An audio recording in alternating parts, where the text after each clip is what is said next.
encore eu. Je pense que ça, on pourra en parler peut-être dans les prochaines années. Mais c'est vrai qu'ils ont une espèce de... Et puis, ils s'entraînent dans les meilleures conditions quand ils rejoignent leur sélection. Franchement, ils ont des conditions, c'est digne de Clairefontaine, sinon mieux même. Et chapeau au sélectionneur quand même, hein, qui a été mis en place il y a 3 mois. On salue Walid Regragui qui a fait un travail fantastique. Il a pris sa succession il y a 3 mois et il a décidé de miser sur des jeunes un peu plus. Alors peut-être que lui, venant des jeunes, c'était plus facile, un peu comme l'Espagne d'ailleurs.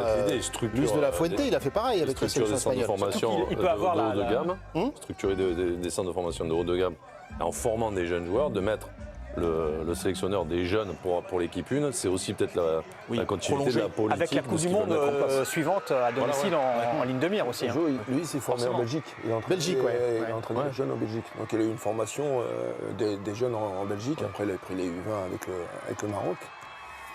Et ça match, je trouve, avec les qualités de cette équipe, qui est plus créative que l'équipe de 2022, qui était une équipe beaucoup plus de résistance, très bien organisée, il fallait te lever tôt le matin pour leur mettre un but, bref. Là, je trouve que c'est une équipe qui est plus proactive.